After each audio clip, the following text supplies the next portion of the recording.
Hi everyone, and thank you for staying with us. You've been receiving images coming to you live from the Maasai Mara National Reserve, which is where we are today, and that begins our special coverage of the Great Migration as we know it. And for the next 3 days, we shall be broadcasting to you live from here, the Maasai Mara National Reserve, one of the most famous parks, not just here in Kenya or Africa, but indeed the entire world. I'm Penina Karibe. And I am Jerry O'Willy. We are right on the banks of the Mara River, one of the locations for the most spectacular events of the migration cycle. Here, a lot of action takes place as the wildebeests and other animals try to cross from one side of the river to the next side of the river. And before we go too deep into this, I just want to appreciate the Narok County government who have been collaborating with us to ensure that we have this live stream, and of course, the Kenya Tourism Board and the Kenya Wildlife Service.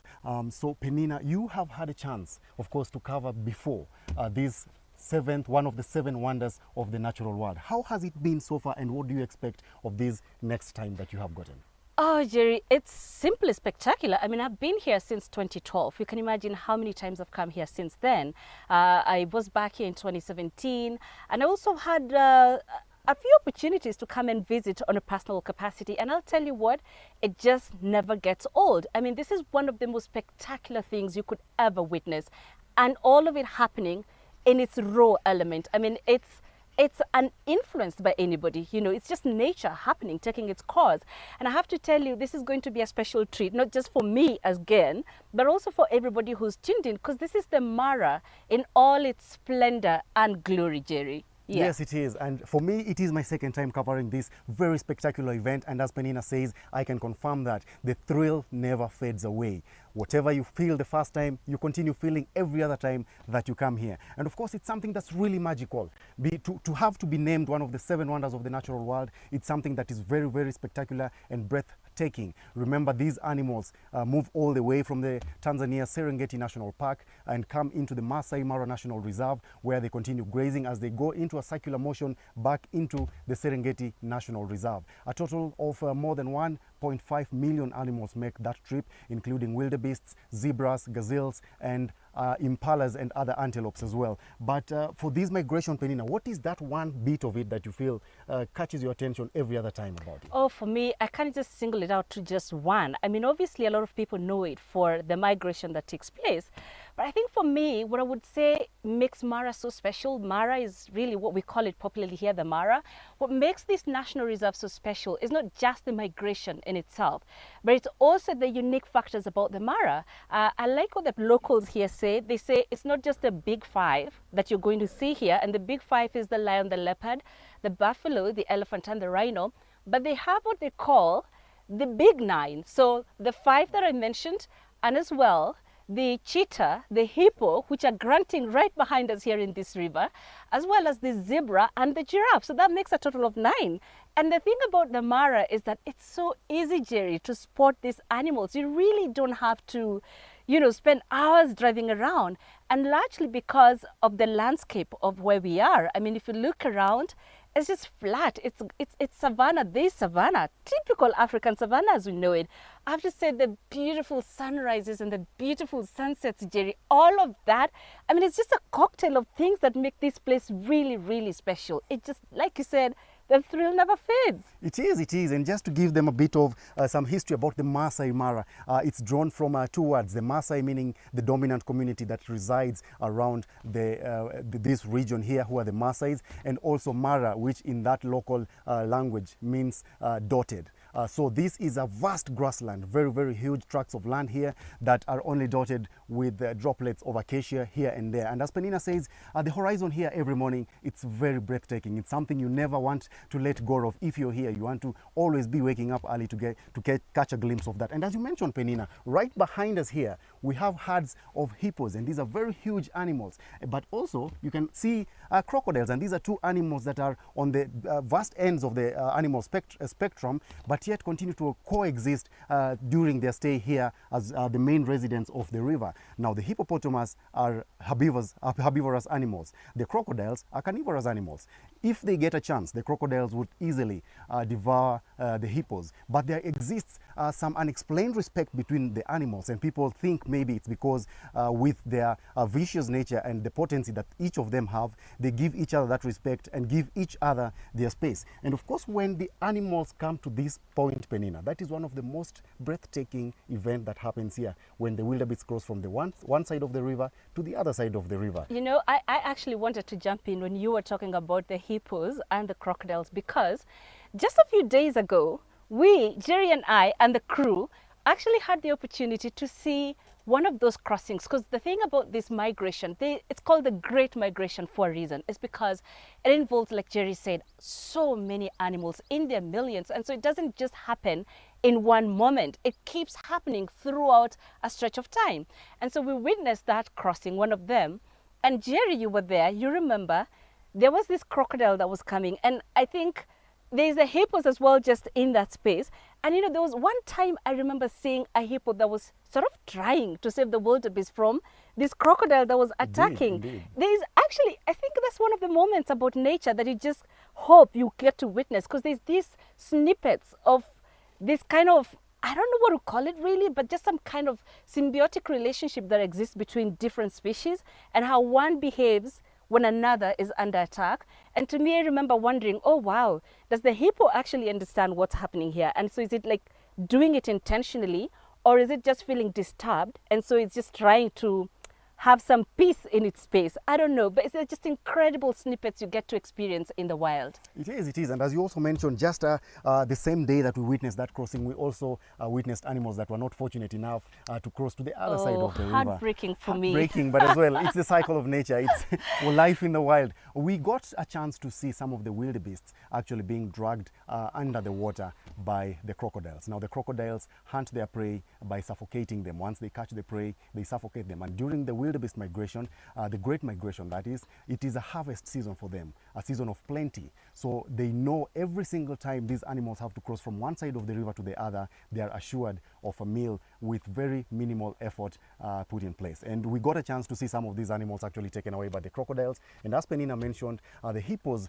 probably with the pandemonium that was happening, because at every given time, hundreds or even thousands of animals cross from one side of the river to the other. And the hippos during the day are very, very lazy. They sleep majority of the day. And when such things happen, it sort of maybe disturbs their peace, and they just want some calm restored there. So they come and, you know, just try to end whatever it is that happens there, so that they can continue with their resting period. And remember, just before I let you in, Right. this migration from the Serengeti to the Maasai Mara National Park sees the animals cover more than 1,500 kilometers, and it's a journey that never ends. And through this journey, you see the complete cycle of life in the wild. Yes.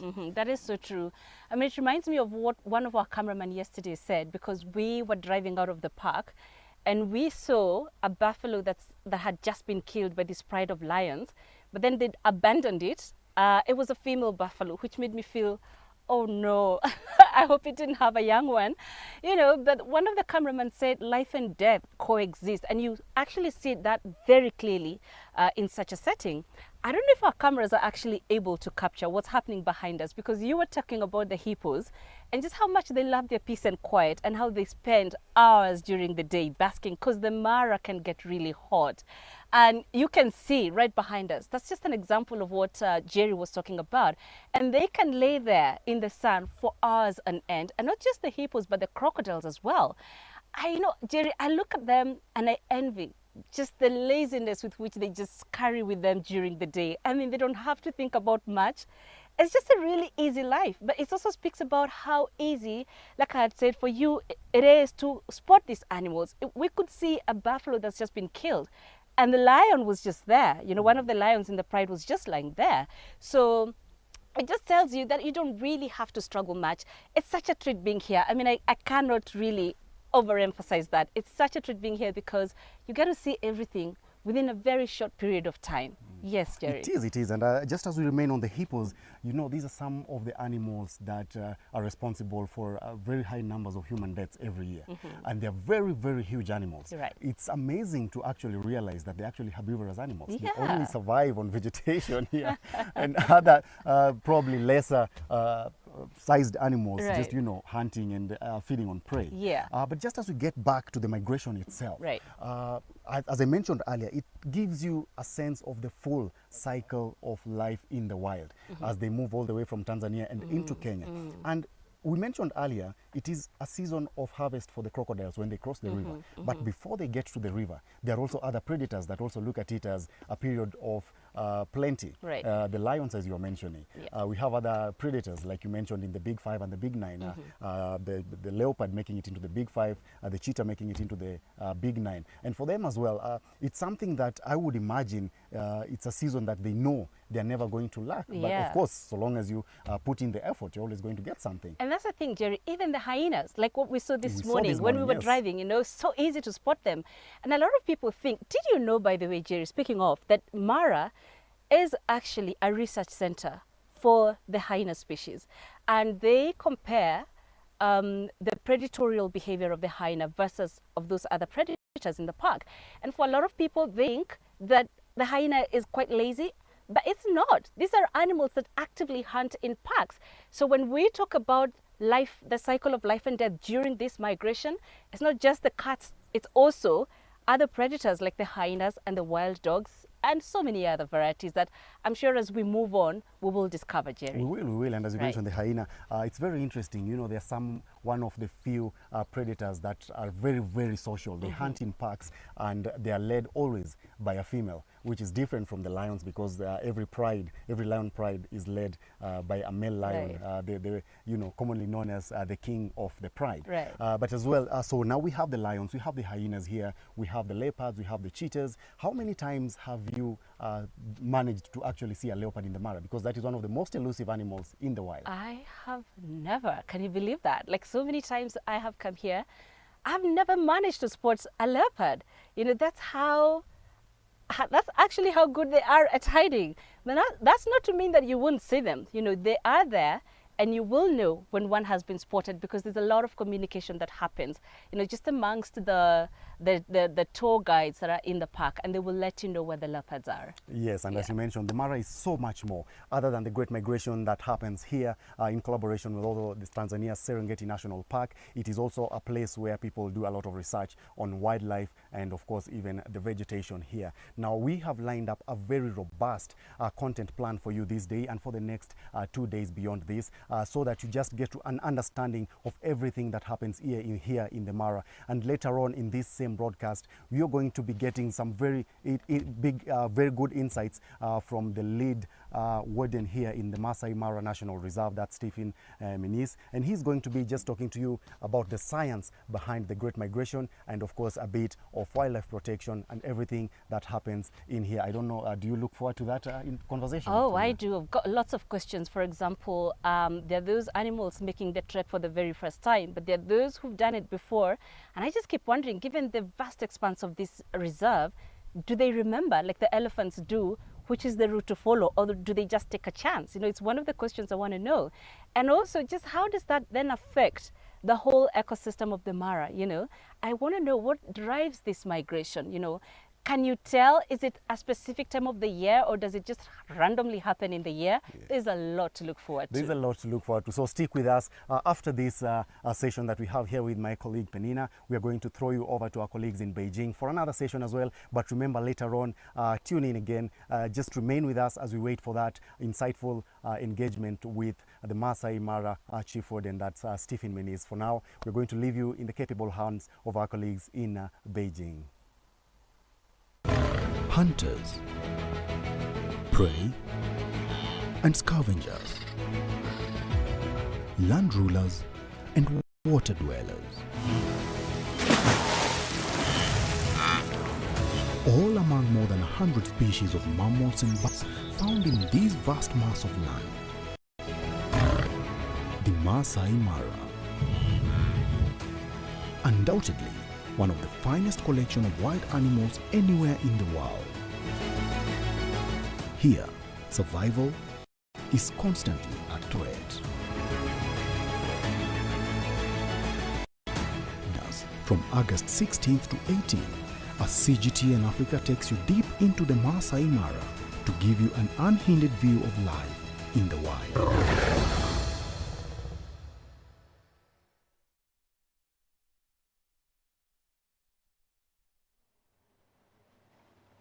Good morning, good afternoon, and good evening to all our lovely viewers watching from around the world. Thank you so much for tuning in on CGTN. This is Marina coming to you live in our Beijing studio. Thank you so much for joining us on our live stream. We are streaming live right now on various international platforms, including CGTN's Facebook, YouTube, Twitter X, Chinese platforms of Weibo, WeChat, and of course our CGTN official platform. Each year, from July to September, Kenya's Maasai Mara hosts one of the most spectacular wildlife events, which is the Great Wildebeest Migration. The animal kingdom comes alive with a dramatic display of the evasion and pursuit of this incredible event. So for this month, stay tuned to CGTN's digital platforms from August 16 to 18, 8 o'clock GMT to 12 o'clock GMT as we bring you the latest of the Great Migration 2024. Thank you so much for joining us. We have two spectacular guests with me here in the studio today. Gentlemen, can you please say hello to our audience? Hello, this is Liu Song from China, currently the Program Director for Combating Illegal Wildlife Trade. Really nice to see you all. Hello world, my name is Tobias Odotomeka from Tanzania, currently pursuing my Masters of Science in Wildlife Conservation at Northeast Forest University Hub in China. All right, thank you so much for joining me here in the studio. We're so happy to have you. As you've seen right now from our previous live stream of the wild migration, what are you guys' thoughts as you can see the images? What is that hippos portrayed on our screen? Yeah. Is it the hippos? Oh, they're just laying down in there, enjoy the day. You guys told me earlier that hippos like sleep in the daytime and hunt at night. Is that true?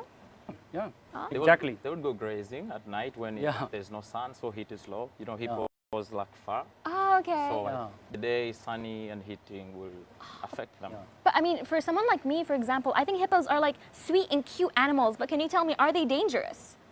They are really dangerous. Yeah, Really? they can be really aggressive during the night. Oh, okay. Well, they look like they're having a great time right now, like sunbathing, exactly, right? Exactly, yeah. All right, well, to kick off our conversation about the Great Migration, I'd love to ask Tobias, what is the scope of this Great Wildlife Migration?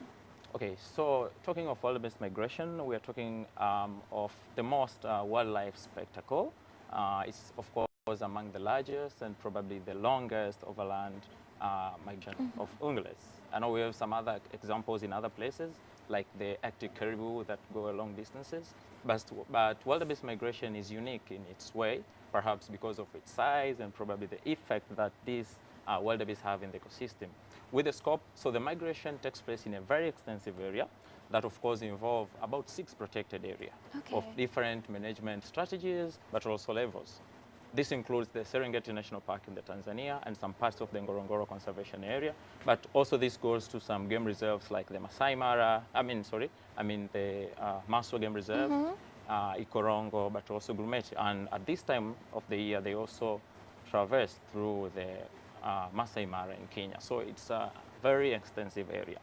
And in this migration, about 2 million animals are involved, of which about 1.5 million are wildebeest, and they are accompanied by some other ungulates. That includes the zebra. That will be about 100,000. Wow. With them, they also have some gazelles, Yeah. as the migrating species. But this also includes some other species that might join them in some parts of the migration, that like the elands and some other coupling predators that are part of this migration. Fantastic. Well, thank you so much for introducing like the scope. And I know you also used to work at one of those reservations. Yeah, I've been there, Right? several times. Oh, how's the feeling being there? I've Yeah. never been yet. Enormous, It's good, really nice. lovely. Well, Mr. Yosong, can you tell us, what is the significance of this wildebeest migration? Can you tell us? Yeah, firstly is, this is a really large group of the beasts. They were traveling, nearly thousands kilometers, in the whole trip, which look at their limbs, which is really marvelous, Besides the scale, actually, what is more importantly is that it is kind of like, a harmony, shows among this whole region is that, the dynamic change of the animals and also the dynamic interactions of the animal with the ecosystem. Because when we look at the animals, they're just not just traveling, they will go searching for food. They were just for mating and also finding food and also like waters. And also they are on the other side to provide the livelihoods for Yeah. the predators, like the lions, and also like the hyenas. So they actually sustain these predator groups. So which is it is a symbolic event that shows what is the ecosystem works, and besides this, the interconnectedness of the ecosystem. What is more important, it is also a kind of like a cultural symbolic for the local community and also for the for the whole region.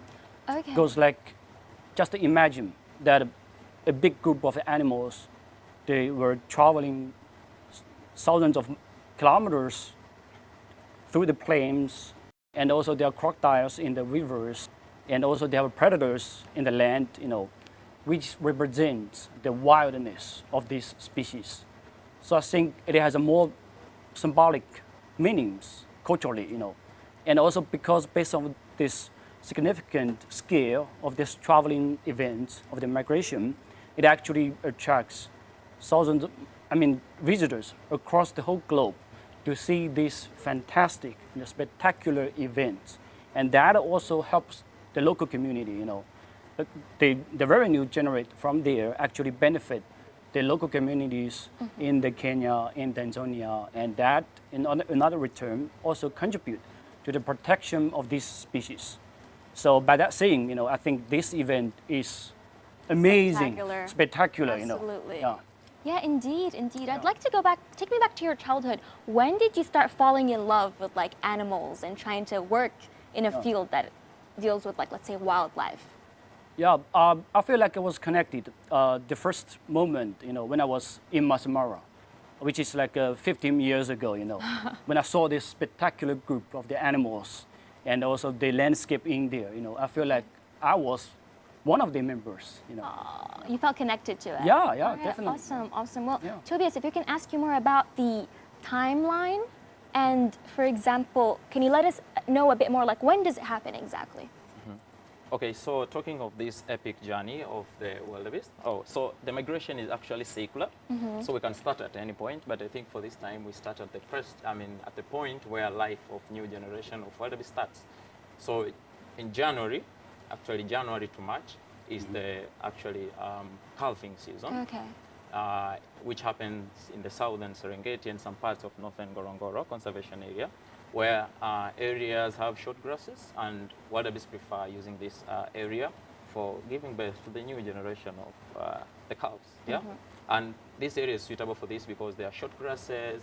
You can easily see the predators, but also nutrients in that area can support production of enough milk for the calves. Wow. Yeah, so the peak of calving season is during February, where a lot of new calves will be born. So after March, time April to May, they'll be moving westward, some northwards. They'll make some sorts of a number of groups separating, moving directed mainly basing on the distribution of the grasses. Then in June, then the western corridor, this is the rooting season, the mating season. So if you're interested in seeing some males fighting, some noises from the gnus trying to attract males and deterring potential competitors for mating, that's an important time. That happens in June. And this is so important, they do this in June because the gestation period for wildebeest is 8 months. From June, 8 months they're again in the southern Serengeti. Interesting. Yeah. Then July to August, they move northwards a bit, passing to some game reserves, including the Grumeti, where they cross the first river, the Grumeti River, going through Ikorongo Game Reserve. Then they cross to the Mara River, going to Maasai Mara. That's July to August, and sometimes in September. As for now, they're crossing the Mara River, and some of them are already in the Mara. Yeah, so this is so that because what drives them is the rain in the north. So they take all risk going to the north so that they have access and assurance of food. Then from September and all through October, they're in Mara, and some in some parts of the northern Serengeti.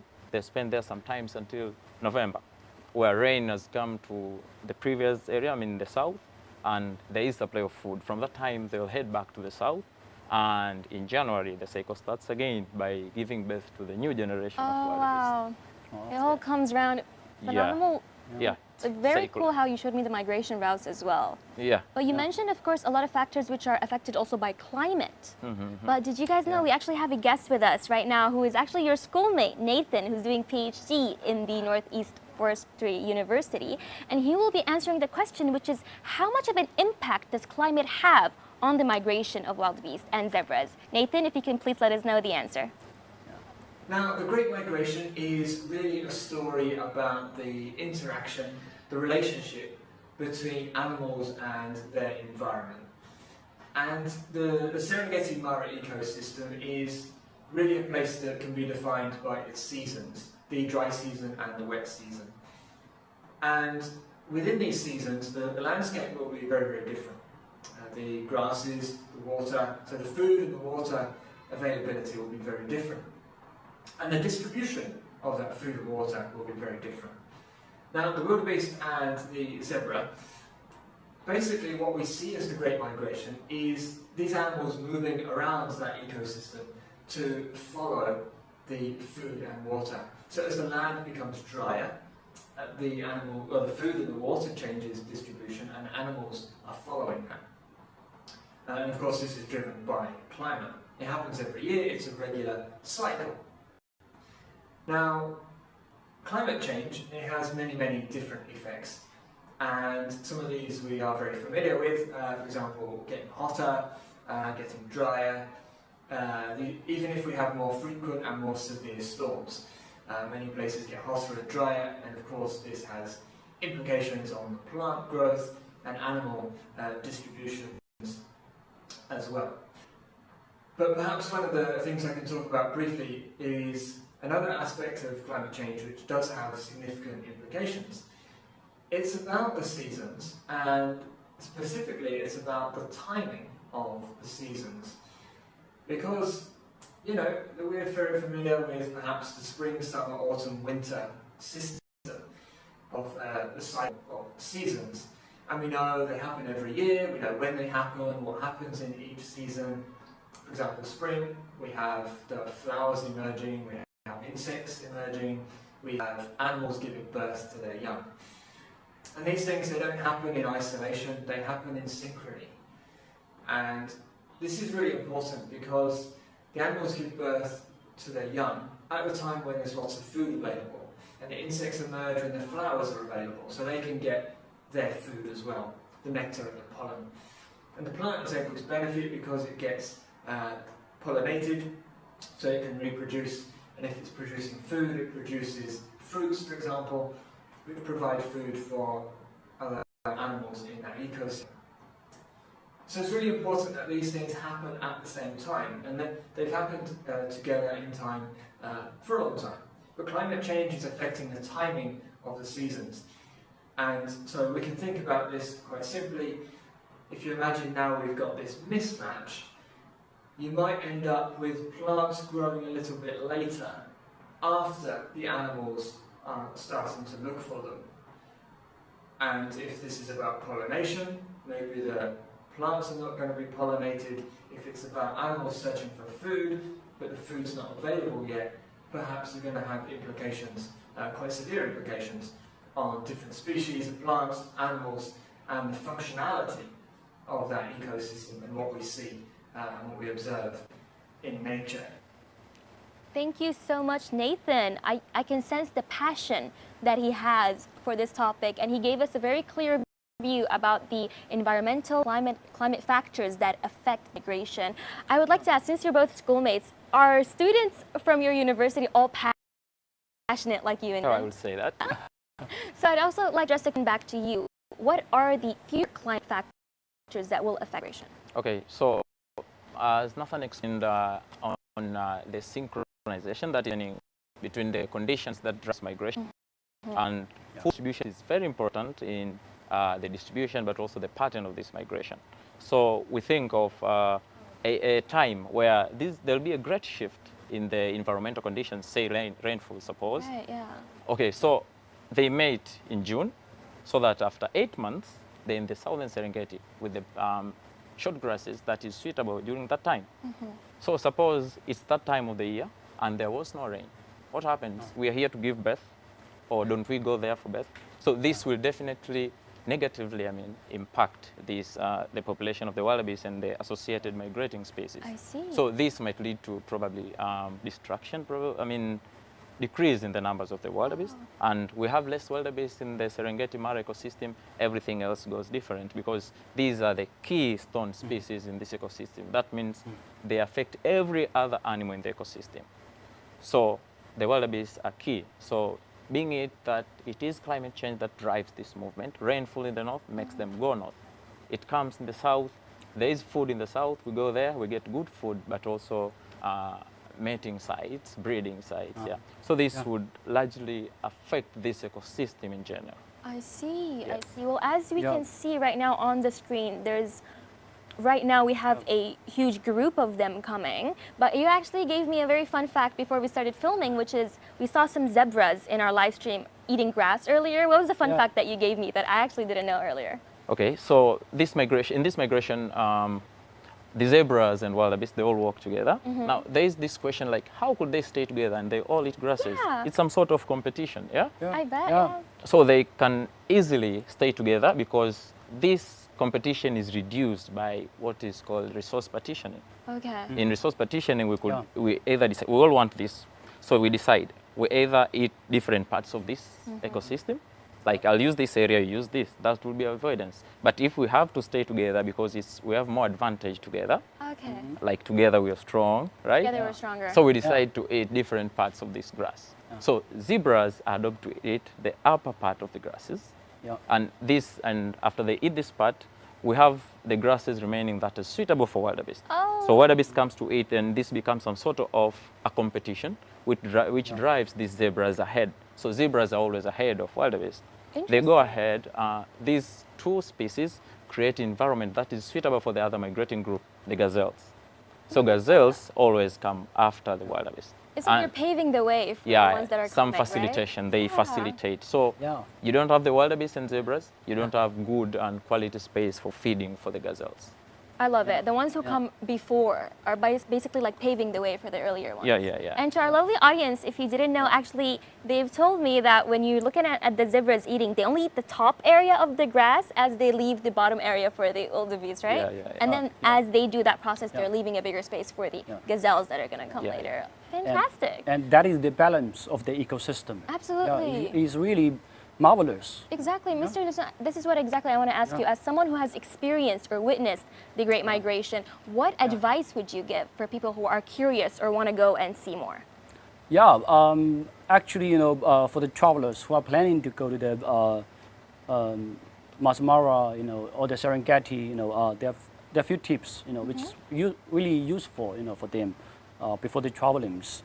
So firstly, it's, I would suggest, to get familiarized with the animals they're about to see, because the more you get to know this type of the animals and also the ecosystems in there, it's gonna makes you the whole trip much enriched in so many ways, so that's the first thing.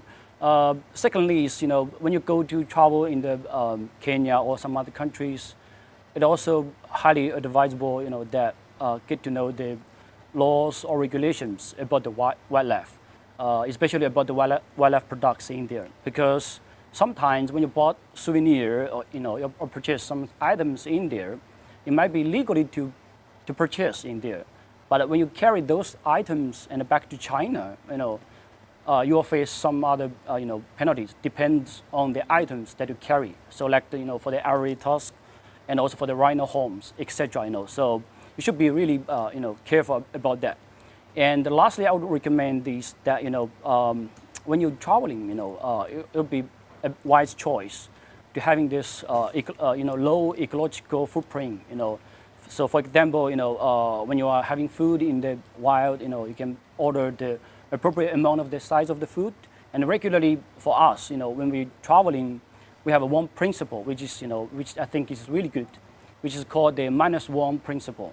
So like for us, if we have a group of the 8 people traveling outside, -1 would be means like, it would be better for us to order like 7 dishes, so that it would be enough to cover us, So that's one. And also besides that, for the transportations, you can use more efficient, transportation systems to get there, and also during the field, will be suggested to choose the recyclable products and also choose the multiple usage, products instead of the single use of the plastic, and also you might get to know that in Kenya there's a plastic ban, so we recommend to using less plastic during the travels, and that also saves the burden of the earth. Yeah. Phenomenal, less plastic. I love the -1 method you told me. This is very new to me, -1 method. Well, Mr. Liu-sung, you come from the WWF China. Can you talk to me more about the actions taken by WWF China in terms of working on the harmonious coexistence between human and nature? Yeah, so, we are really, regarding the harmony existence, we are really glad to see that the human-wildlife conflicts was actually part of the Kunming-Montreal Global Biodiversity Framework, and for the coexistence of the harmony, actually in our philosophy, in Chinese philosophy, we actually create the concept yin and yang, which is kind of like a balance among the human and the natures, and is a harmony, between the systems.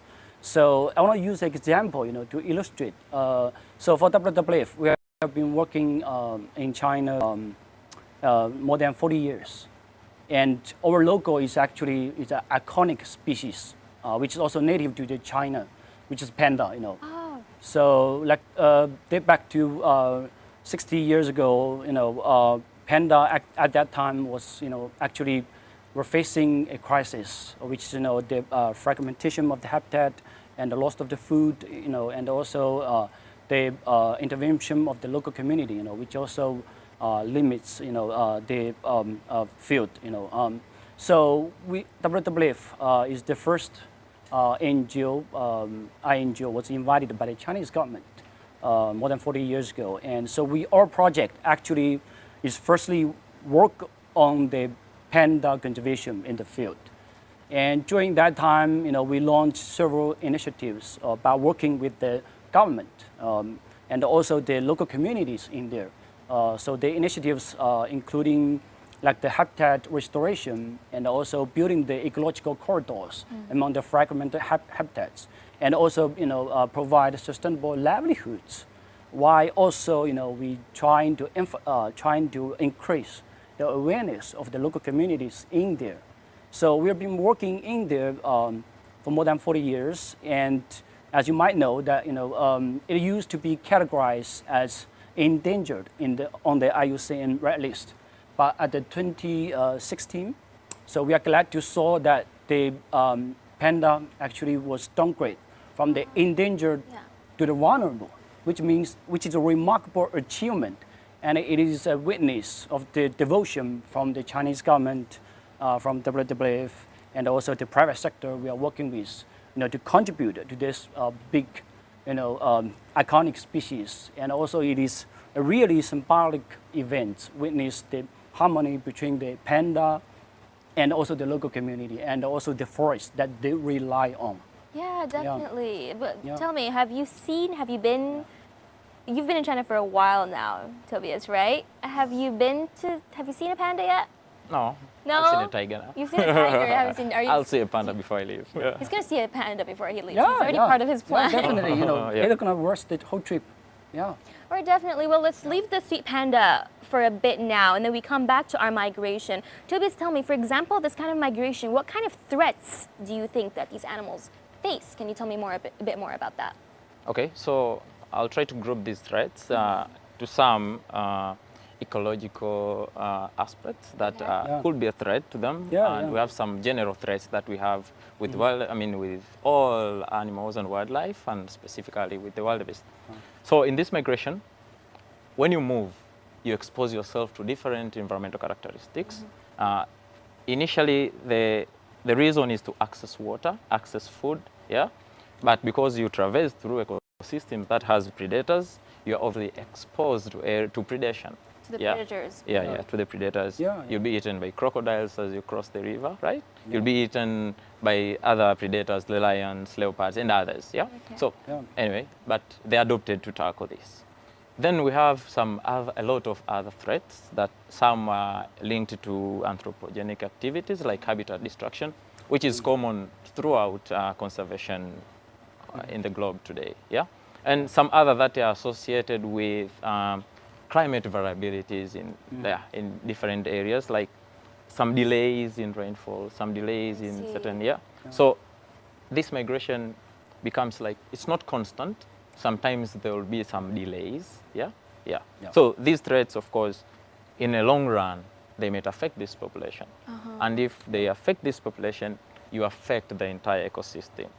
I said earlier that wildebeest are keystone to this ecosystem. That means you remove the wildebeest, you change everything else. Trying to look back in the history where the population of wildebeest went very low was in 1960s, when the studies on wildebeest started, there were a few hundreds, very few of them. There were other associated ecosystem challenges like fires, because when wildebeest pass in an area, they take a lot of grasses. When you take a lot of grasses, there's reduced fuel load grasses for fires. So by their presence, there is a reduction of it, and other stuffs. So being keystone species, they also affect every other species. For example, in the past, the Serengeti was entirely a grassland. But with the increase in the number of wildebeest, we have habitat heterogeneity, some areas, some woodlands, which also attract some other animals like elephants, the black rhino, which is critically endangered, and some other species of birds that require trees. So these threats to the wildebeest, if they become more pronounced, they also affect the entire ecosystem. So by their movement, they're also exposed to some other threats like diseases. I see. We have zoonotic disease that could affect both. That's the big cattle, also, but also animals that are closely related to cattle, like the wildebeest and the buffaloes. I see. So and also the human-wildlife conflict, which I mentioned earlier. Well, exactly. Since the animals you mentioned, I also know, Mr. Liu Sung, what about the big fives? For example, if you can give us some input about, let's say, elephants, for example. For the big fives, for example, look at the elephants, because elephants is also the iconic, species in the African continent, and it is highly precious, gift, from the God. And I think if we look at these elephants, we realize they are facing two big categories threats. The one of them, which is at the landscape level, which is more at the conservational side, which including the habitat fragmentation and also human-wildlife conflict. And another one side would be the illegal wildlife trade, which is not known to the most of the public audience. So for the elephants, if we look at these issues, we need to solve. I mean, when we protect the elephants in there, we need to look at the whole. We need to employ a holistic approach to address these threats. So at the conservational side, definitely, for WWF and also with our partners, we need to work together. So in the African countries, we're actually coordinating one of the largest scale elephant protection in the Kazam area, which spans 5 countries, including the Botswana, Zimbabwe, and also Namibia, etc. So that's the work we have been done in there at the international level, and then also at the regional level. If we look at the Botswana, actually we building the trying to enhance the connectivities among the fragment habitats in the country, which is also including in the Namibia, and we by building the facilitating the the free roam of this big group of the animals from the one location to another, which means building the corridor for them. It will facilitate the reproduction, facilitate the lives in there. So that is also at the conservational level. And then we also realize that human-wildlife conflicts needs to be localized, So that means we need to employ the local wisdoms to trying to address this issue, which is why, like in the Botswana, we actually employ the chili fence to avoid the human-wildlife conflict. Because when the elephant approaching this, they will smell the strong, pungent smell, it will trick them to leave off these Like places. different strategies. Yeah, different strategies. So kind of like it is really innovative, you know, not just the chili fence, but also we employ the beehive as kind of like a mechanism to defense the elephants. So it is works on the human-wildlife conflict areas. So basically, this is all covers the threats at the conservational level. And besides the conservational level, we also realized that we should also address the illegal wildlife trade, which leads to why we are working with the banking sector, working with the marine transportation companies, and also the traveling industries to try and to disrupt the trade risks. So I mean, back to China, actually we actually formed a global platform which we call the Coalition to Combat Illegal Wildlife Trade Online. It covers the internet companies like the Baidu, Tencent, Alibaba, and also the Google, and also TikTok, etc. So this coalition actually we are working together to block or remove the posts that contains the trading information of the illegal wildlife products, and including the ivory. So till right now, after 5 years, those internet companies they actually already removed or blocked 16 million posts that contains illegal wildlife trade messages. So which is a remarkable event. And also we realized that the company, the corporate, they can play more critical roles to enhancing, to disrupt this illegal wildlife trade chain, which is also we realize we need to work with the private sector, like the internet company, but also another factor we need to take into consideration, it is the law enforcement efforts from the government. So especially that when we're working on this topic, we realize the government they can play a far-reaching effects, to combating the illegal wildlife trade, and so that leads us to working with the Chinese government together jointly, to launching the precise campaignings targeting to the travelers. They might potentially, carrying this illegal wildlife products, to just send them the message to aware that the risk of carrying this type of products. Right, so as a reminder. As a reminder, yeah. So that is why, by working with the government, this one particular milestone event I would like to share with you all is that we actually conduct the feasibility study of the closing ivory market with our partners, and also we support the Chinese government, to doing this.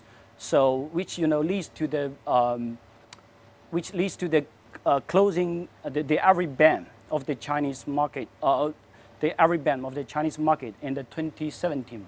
So the Chinese government announced this big news, ivory ban, to the global, which is a huge commitment to the protection of the elephants in Africa, and is a symbolic event which represents the Chinese government devotion to the ecological civilization. It manifests our government, commitment to the CITES, commitment to the protection of the biodiversity, and which aspire other nations to follow this trend.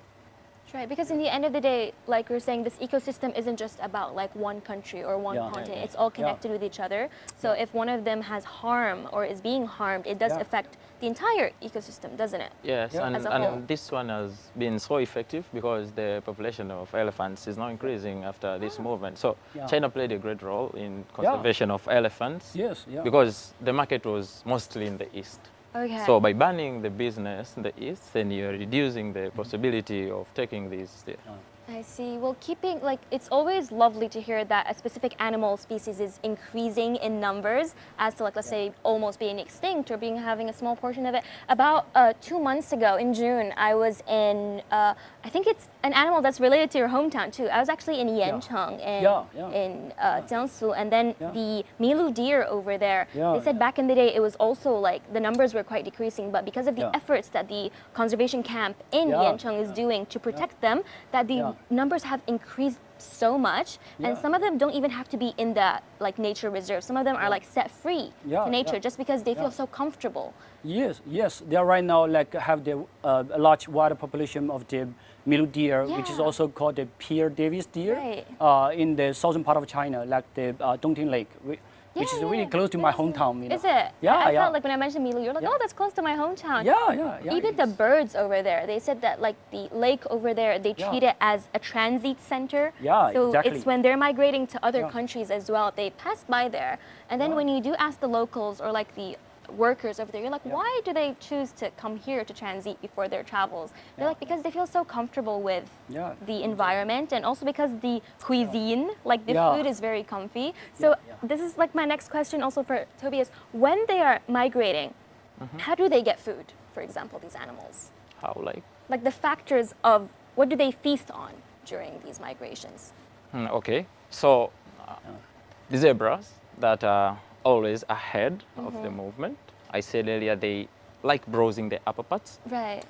They are basically grazing on grasses. I talk of grasses like it's not only grasses in this ecosystem. There are a lot of some other herbaceous plants within that part. I see. So eating some other parts facilitates other species. So studies show that 96% of the forage for the zebra, they are basically grasses.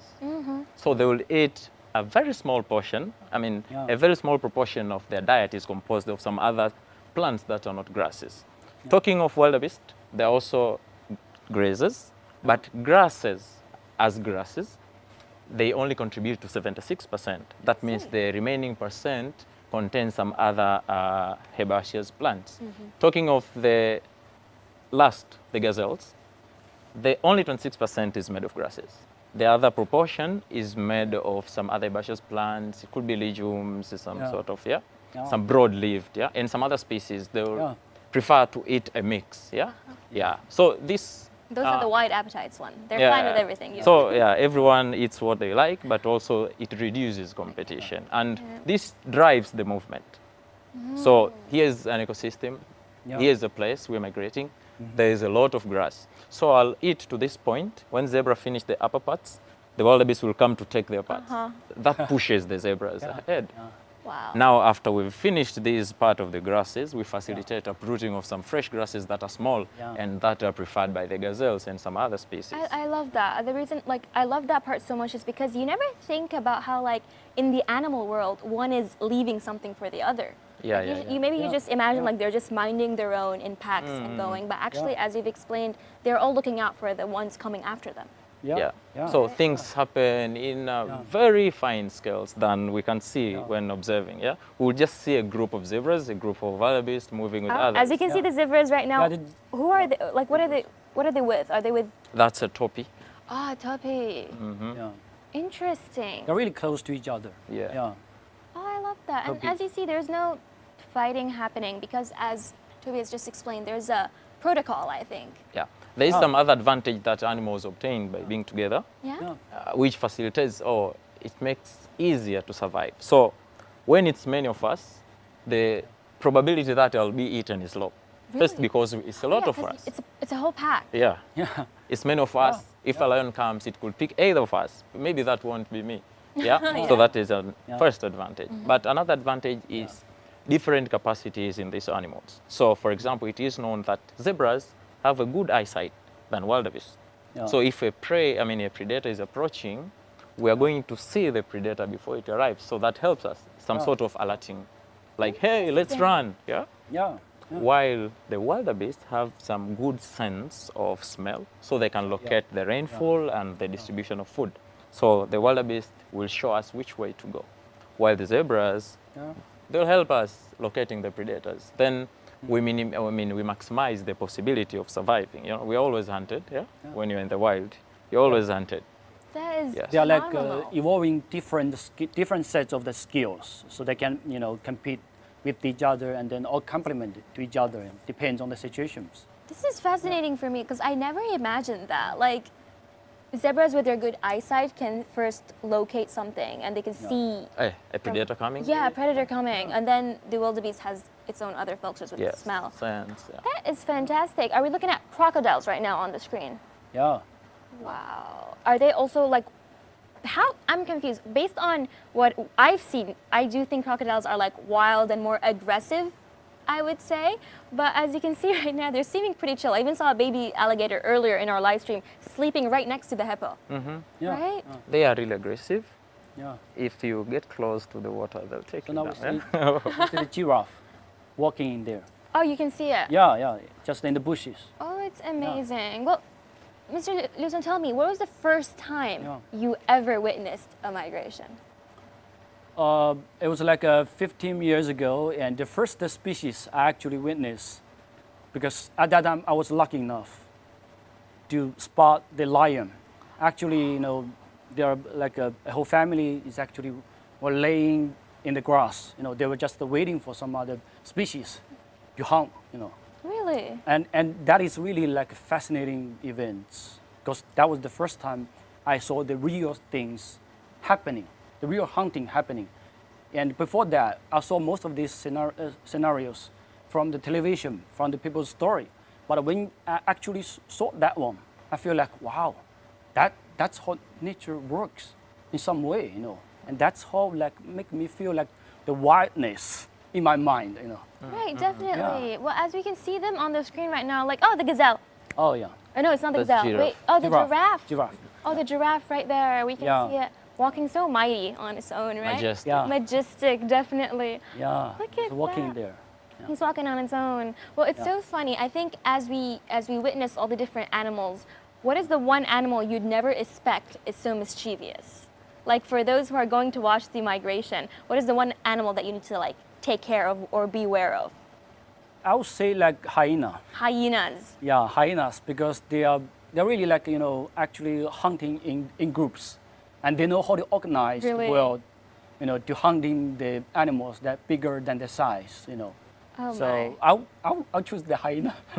What about you, Thomas? I wouldn't worry of the wildlife, because Yeah. animals have preference in prey, and us humans are not the preferred prey for any of them. Oh, really? Though we need to be careful not to get close. Not You should to not be get too off the close. vehicle. But it's safe to know that we're not their preferred. Yeah, they won't come for you unless you go there for them, right?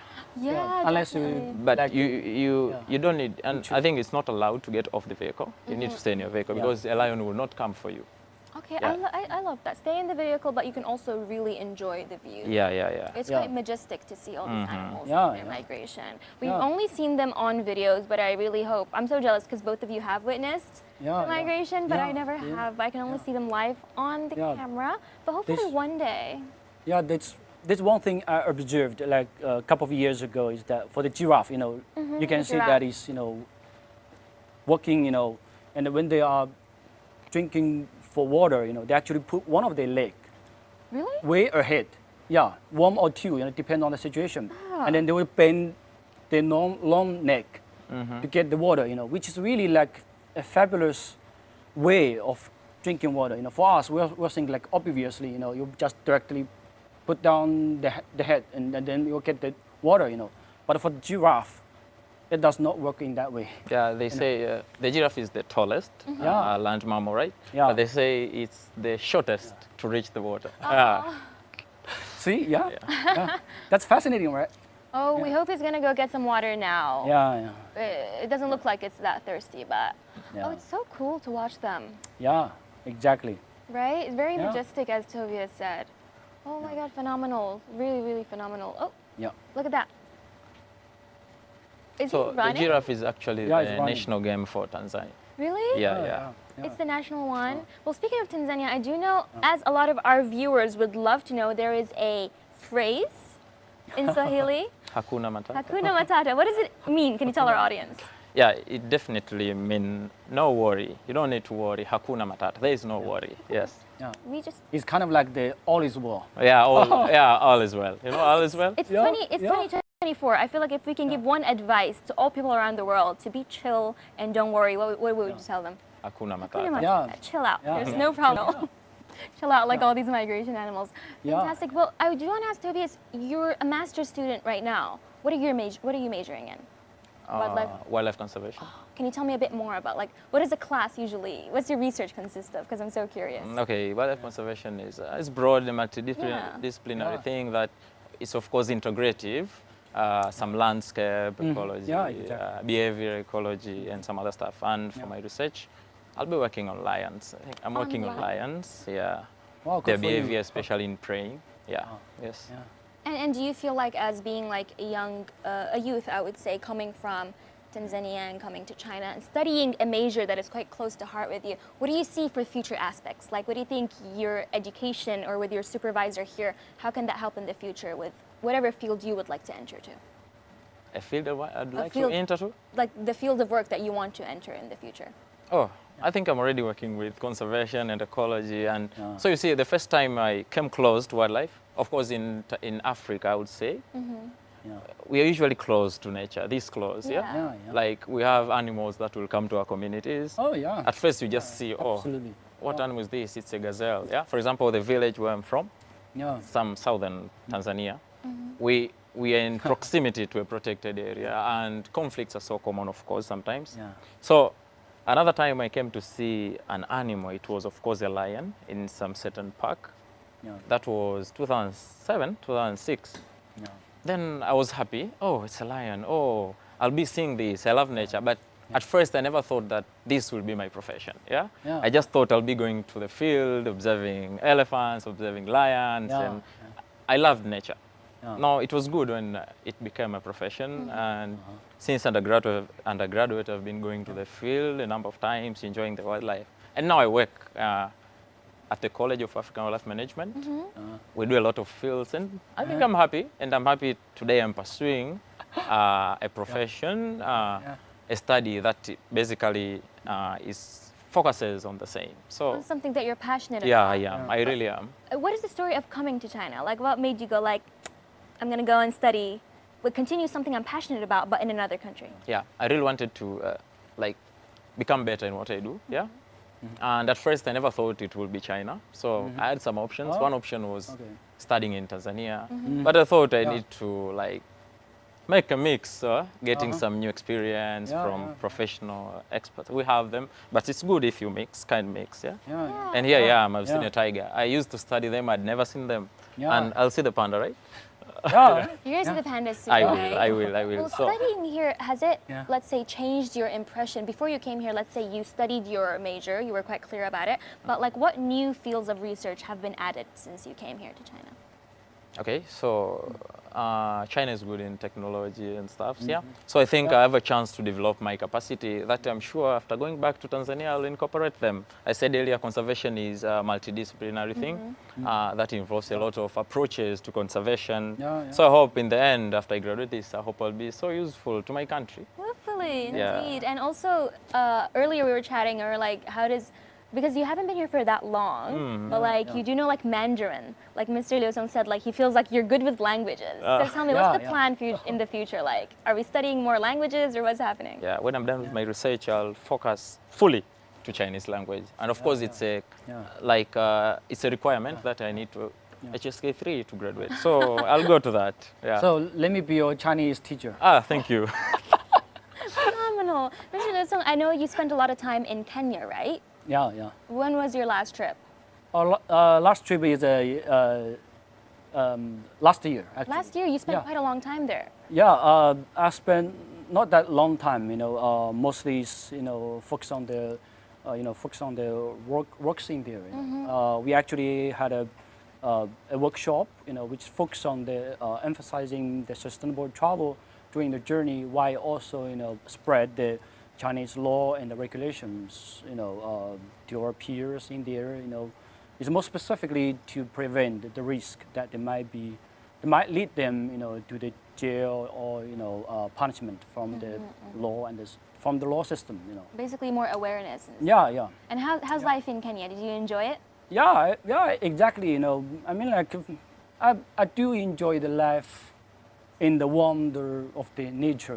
Okay. I feel like it's really connected, and especially the animal, the ecosystem in there, Serengeti, Maasai Mara. What's better than that? Right? Yeah. It's good to be in new places. Yeah, Yeah, definitely. exactly. It's good to be. Well, Yeah. I am quite curious because I feel like as a lot of people, when we talk about animals, let's say the common day-to-day animal, the little pets, like the little animals, but you wouldn't think too much about like spreading, going far to see the wild animals, right? But like Yeah. as people who have a lot of experience in that field, can we tackle a fear? Let's say if some of the audience are like, oh, I love animals, but I'm scared to come close to, say, giraffes or lions or stuff, especially in terms of lions, for example. What's your advice for them? Is it that scary? I think you'll understand that you love it after you. So, okay, for example, me, yeah, I knew I loved nature, but one time, especially when I started my undergraduate, yeah, so I was, okay, we were going to the field. Yeah. Yeah. I was like, okay, we are going to the field. I love nature. But I didn't know that, yes, I'm in the right place. Yeah, I hadn't got this experience, and we went to Ngorongoro, then to Serengeti when I just started college. Now, seeing the migration, seeing the lions, seeing the leopards, then I said, oh, will this be my life? It's precious. So I think Phenomenal. people should take time to visit these areas and appreciate nature. I'm sure they love it. If you love a cat, you'll definitely love a leopard. Yeah? Oh, yeah. If it's dogs, Yeah. you'll see the wild dog. You'll see a hyena, probably. You might even be more biophilia. Yeah? Absolutely, yeah. So don't be scared. And if you are passionate, as we do know, there's a lot of young children who are really passionate about animals and wildlife. It's, I think, magical to take them on a tour or take them on a ride to see that. Especially as someone who works in that field, you know that there's actually not, I mean, keeping a safe distance, obviously, and not hurting anything, but like it's nice to get to know more about them and their like strategy in life and stuff. Yeah, I think like, we as a human being, are also one of the species of this planet. So for the animals in there, they are also the species living in this planet.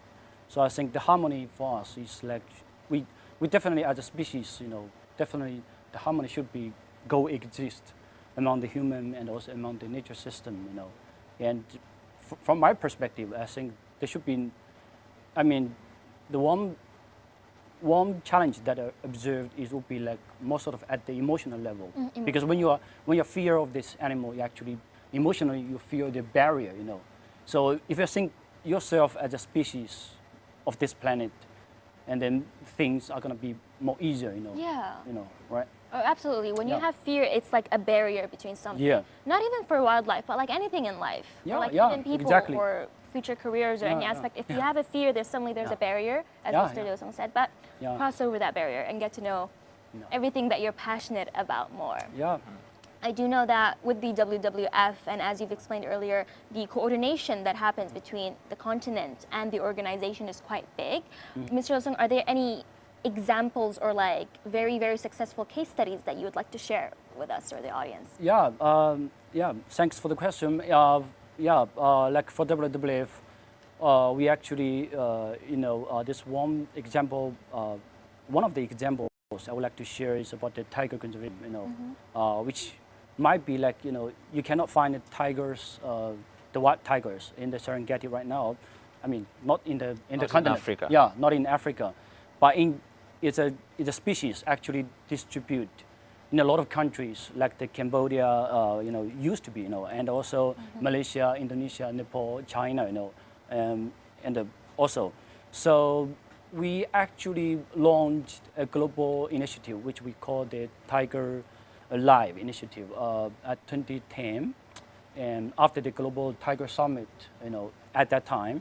So the initiative is actually want to double the tiger population in the whole world by the end of the 2022.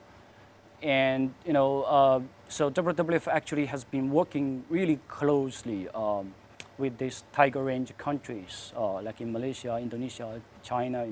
So we work with the government and also private sectors and also even the public together to join to conserve this unique species in the planet.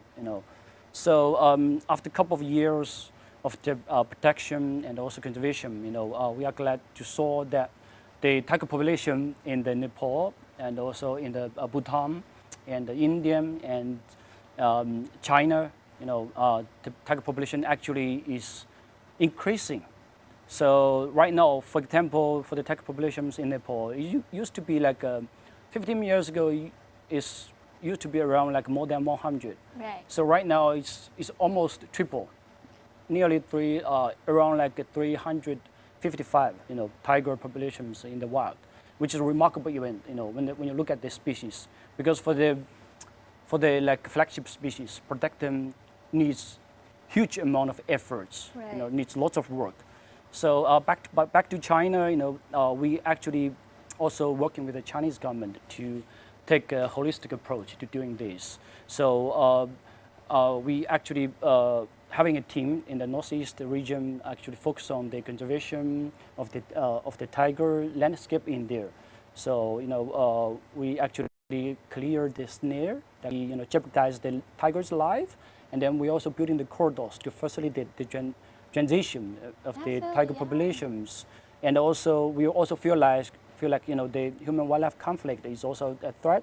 So which is why we work with the local community to trying to employ the mitigate the risks of the human wildlife conflict by empowering the local community. So that's the work we have been done at the landscape level, and also we also realize that at the trade level there's some work needs to be done, which is also leads to us working with the companies like the internet companies Right, I mentioned ago. Phenomenal. Yeah, and then we also built a sustainable travel alliance, which is like 5 years ago, and right now we have 49 memberships. They are working together to spread the knowledges to the travelers and also to the traveling agencies to let them know that the risks of doing this, of purchasing these items, etc.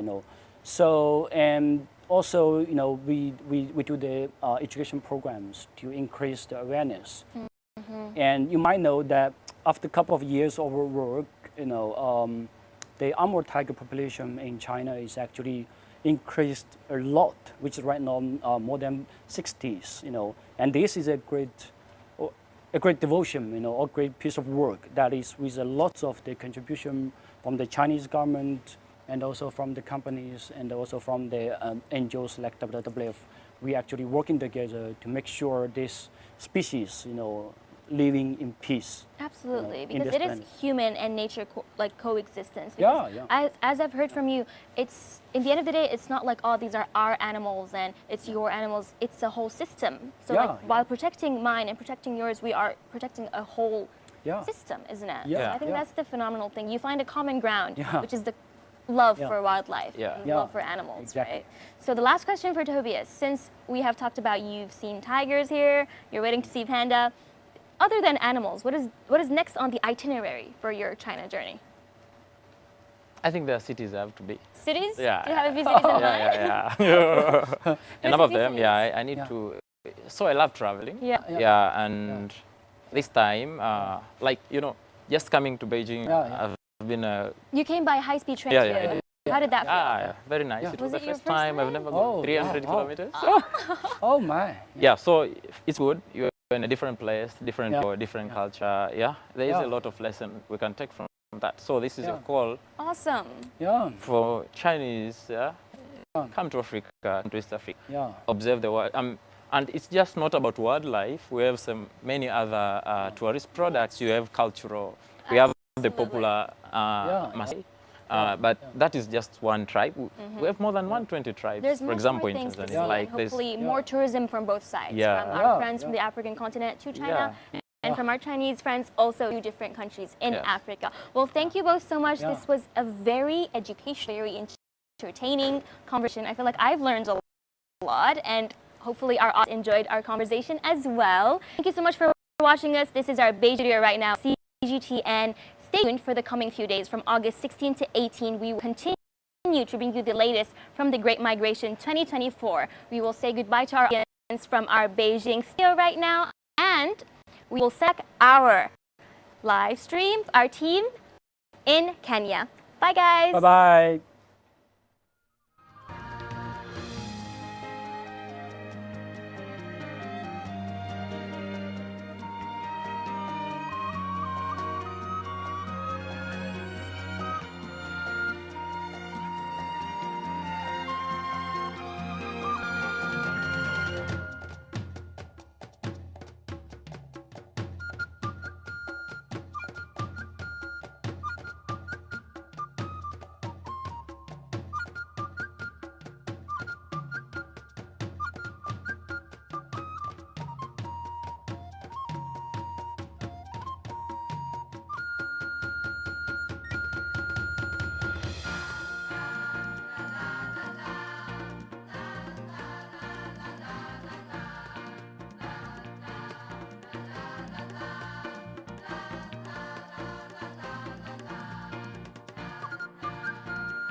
Hi there once again, and welcome back to the Maasai Mara National Reserve, which is a setting of a very special coverage coming to you for the next 3 days of the Great Migration.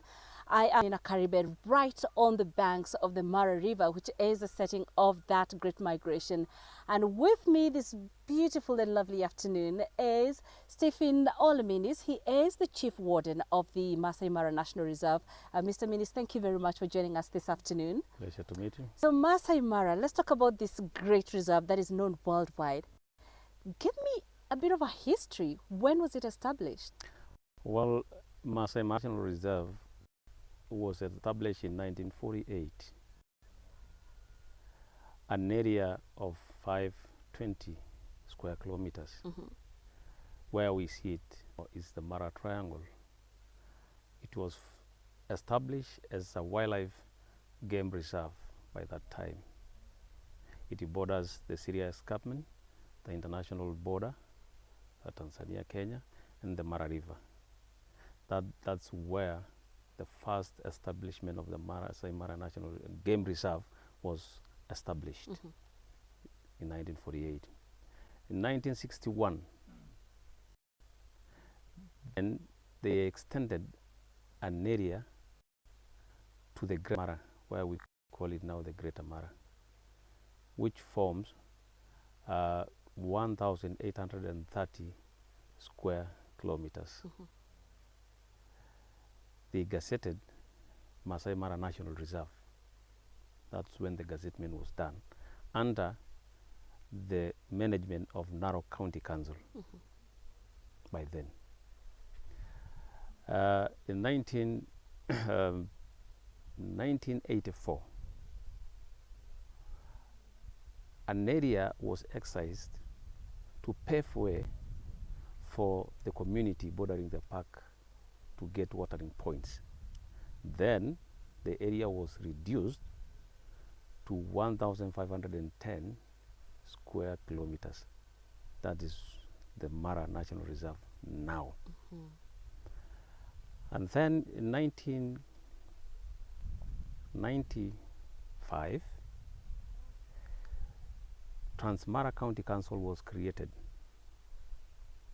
Then the Mara was divided into two by the River Mara. Then the triangle goes to to Trans-Mara, and then the Greater Mara to Narok Council.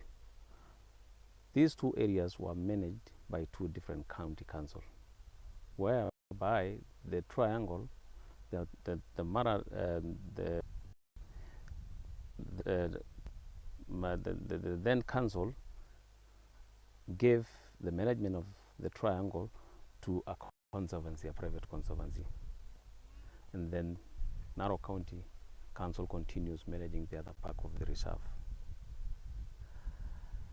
When the new constitution was gazetted, then it created the county governments. Then the park came back into one management of Narok County government by 2013. So that is the history of Maasai Mara National Reserve. It's purely managed by the Narok County government. Right. Yes. We often hear of the Mara Triangle, as you called it. What is that Mara Triangle? Yeah, if I said this is on one part, Right. it is the Syria ex-government. And then the other part is the international border. And then the other part is the Mara River. So it conforms this way. Making That's that triangle. Making the triangle. Okay. Yes. So tell us about the animals found in this great national reserve.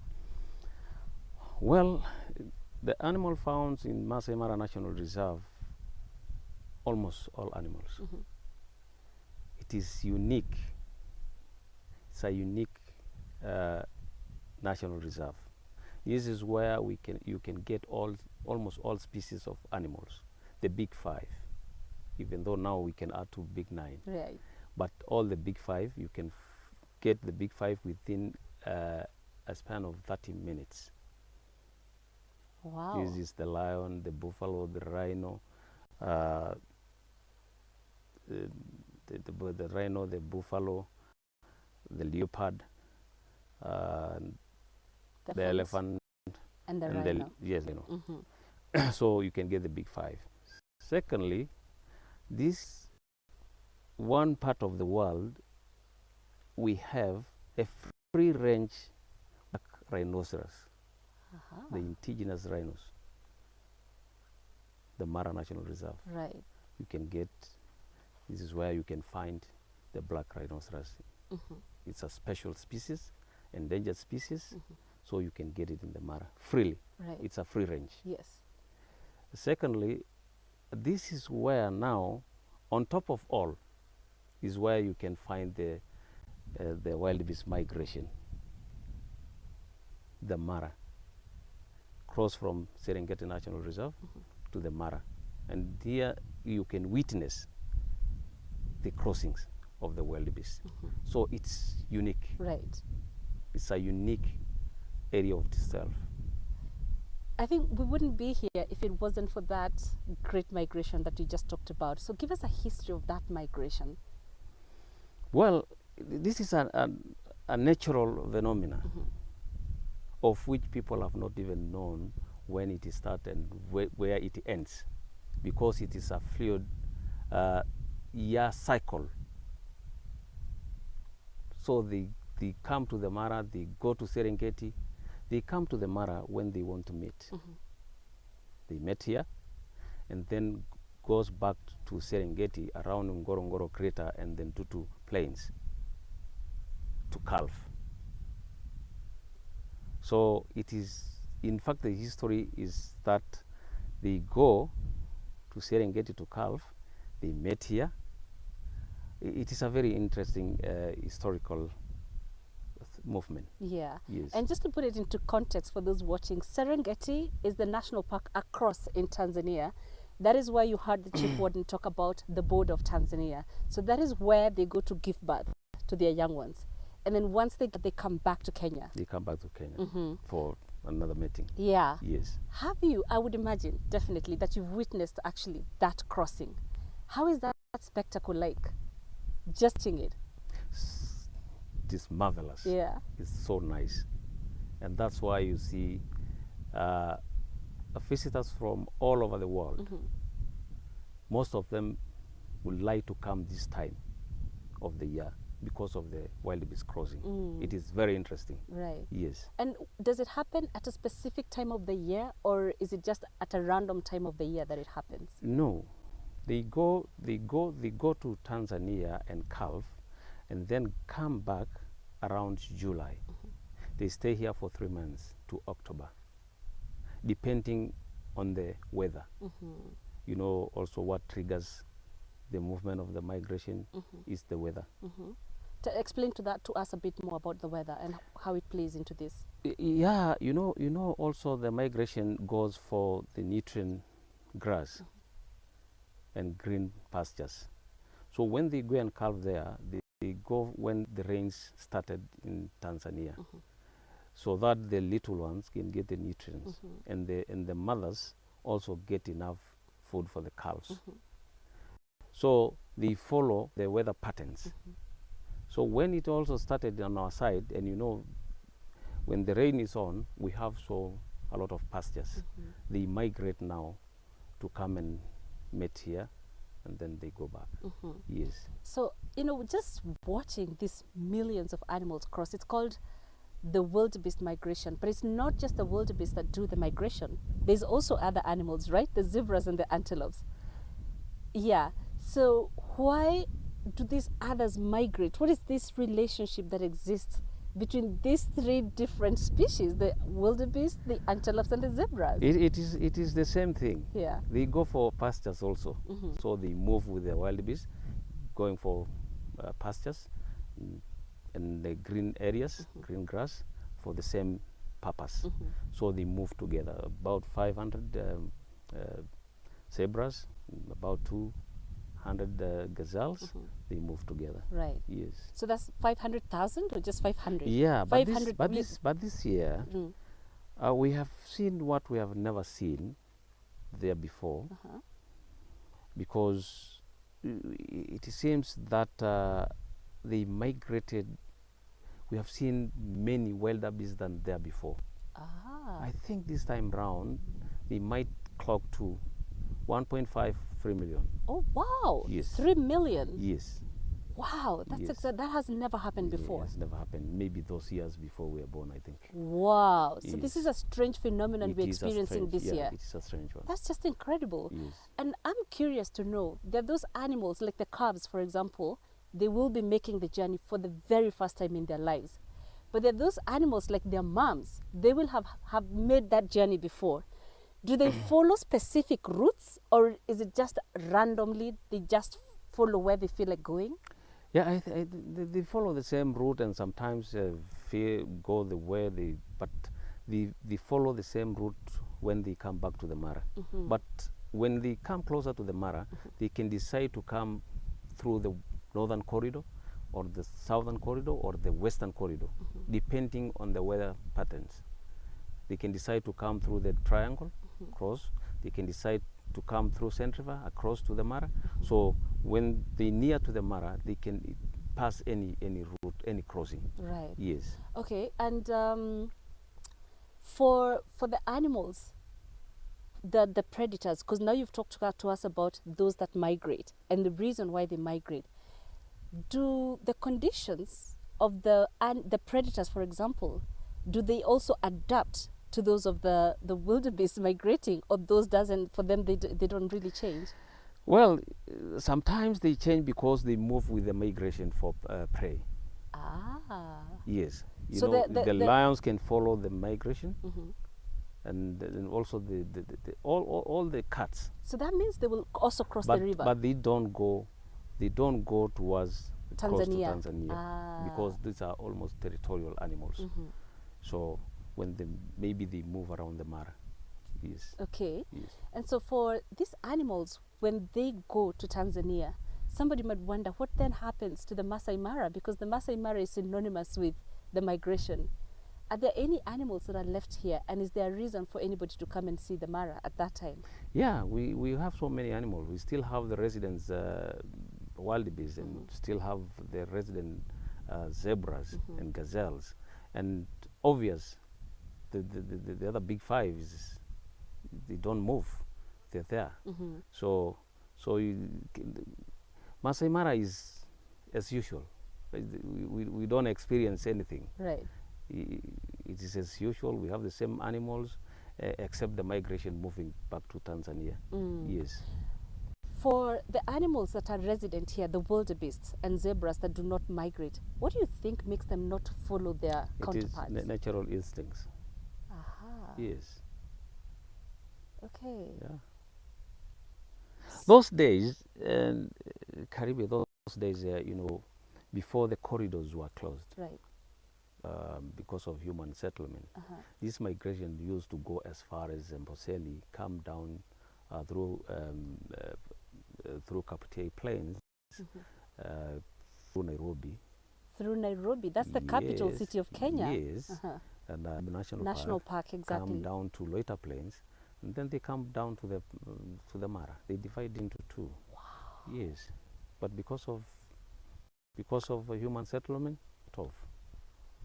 So they had to find an alternative route. So they come just direct now to the Mara. Okay. Yes. Oh wow, so that's one of the effects of the human development. Yes. Okay. And the journey now as it is, how many kilometers do you think they cover just from Serengeti to the Mara? The whole circle is almost about 800 kilometers, 800 kilometers and 1,000 to 1,000 a cycle. Yes. But for a day, maybe 6 months. Yes. Oh wow, that's just incredible. When they get here, talk to us about the changes that happen here in the Maasai Mara. Because I would imagine, I mean, you're talking, for example, this year, you're expecting about 3 million, right? Wildebeest. That's a huge change. So I'm just imagining there's going to be a formation here in the Mara as compared to before the animals crossed over. Explain to us how the Mara changes when this migration happens. Well, what changes is that for this time of the year, we'll get so many visitors, and also to the cats, they will have a lot of food, and also for their cubs. So those changes are there. Few changes, yes. Yeah. You know, it's something I found that was very interesting. When they jump, making the crossing in the river, the hippos just run away. It's like they feel a disturbance, and they make so much noise. The wildebeest make a lot of noise. And I have heard that for the buffaloes, because we've been seeing the buffaloes closer to the gate, I've heard that the buffaloes also tend to stay away from the wildebeest because of the noise. Is that true, or is it is true? Yeah, it is true. They do push other animals to the bushy areas in the hills, especially the buffaloes, even the elephant. Most of the rhinos, they don't like that noise. Yes. Okay, so it's almost like they colonize the park when they get here. Yes. Right. Except the cats. Oh, the cats Because now want, they attract the cats. They attract the cats, and the cats enjoy it. Is that also a reason why the other grazers run away, because they know they're attracting the cats? Yeah. Yeah. Okay, and for you, the authorities, how do you prepare for these animals when their migration is about to start? How do you prepare? Well, we do a lot of preparation, because when the migration comes, we'll have a very high visitation. And at the crossings, they intend to interrupt the crossings. So we have ours ready 24/7, round the clock, to make sure people are disciplined, to make sure crossings are manned properly. So we prepare ourselves, and then many people are coming in, so we must have proper security all over. Yes. And how do you also collaborate with the Tanzanian authority, given that the two sides actually share this heritage? Well, we have a very, very good collaboration with the Tanzanians. Most of the time we do patrols together along the border, because one thing, the animal doesn't have border. So we do collaborate together and do operations together, especially to make sure no poachers coming following for meat poachers coming following the wildebeest. Right. So we do collaborate together with them. Okay. We don't have any. Okay. Yes. We talk about climate change. We talk about, like you just mentioned, you know, the growing urbanization. Has the migration been affected by these factors or not over the years? Yeah, the migration was affected maybe years back when the drought was severe. You know, the migration do follow the rains, the weather patterns. So it has affected entirely the migrations somehow. How was that affected? Some years, maybe we see them coming to the Mara, few of them. Yes, few numbers. Right. But this time round, we have very good numbers. Yeah, there's been good rains in Kenya. Yeah, Yes. Okay. Oh, so that's why you're expecting the huge. Yes. Okay. Yes. Another interesting thing I noticed was, when you talk about there are no borders, I also noticed that the Maasai Mara is not fenced off at all. It's difficult to know where it begins and where it ends. And I'm curious to know how the communities around coexist with this animal sanctuary. What kind of arrangements have you made sure that they also understand the importance of these animals and how to enable them coexist with them? Well, these are the Maasai people. Yes. They have lived with this animal for quite a long time. We educate our people to know that they can benefit from wildlife. They have also created many conservancies, about 26 conservancies along the buffer zone of the park. That's what we call now the buffer zone of the core area. They benefit from their conservancies. Also, the county government is creating a kitty, a small kitty for the people living around the park in case of any animal attacks. And the time people feel the benefits of something, they appreciate. Right. So they are also doing conservation in a very big way. Yes. Okay. And it's interesting. And in fact, we are doing well with them, with the community, very well. Yeah. Yes. Okay. Yes. So do you educate them as well on how, for example, because I know they're pastoralists by nature, and this is a park that has a lot of predators. Just yet, I think 2 days ago, we were driving to the shopping center. Coming back, we met with a pack of 4 hyenas, and there's people crossing and walking around. And I think even for anybody watching, they'd be curious to know, do they know when to hide or how to know there's an animal nearby? Do you educate them? Do you give them tips? How do you make them able to actually coexist with these predators? Well, first of all, Karibu, know that Maasai Mara is a protected area. Right. The law is clear that you don't go or freely into the park. So the Maasai knows that they can't just enter the park anyhow. They coexist with this animal since the beginning.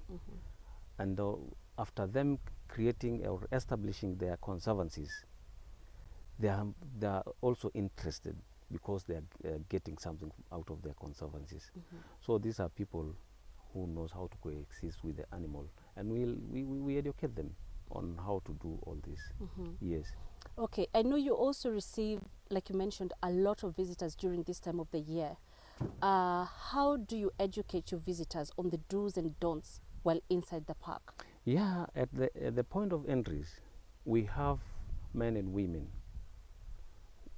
whose work is that to educate the visitors when they come there. We have regulations.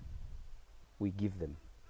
So when you pay, you are given regulations so that you can read, and the driver guide can give the visitors, and he can read to the visitors that this is what we are going to do inside the reserve. So we have people there, very competent, who receive the clients and tell them on what they are supposed to do inside the park. Yes. I'm also curious to know, because of the huge numbers of visitors that the Mara receives, is there any kind of stress on the animals because of the huge number of humans at that time? Yeah, a lot of stress, but according to me, we have rangers inside the park, but who shows these people on what to do and where to go, not to interfere with the animals. Yes.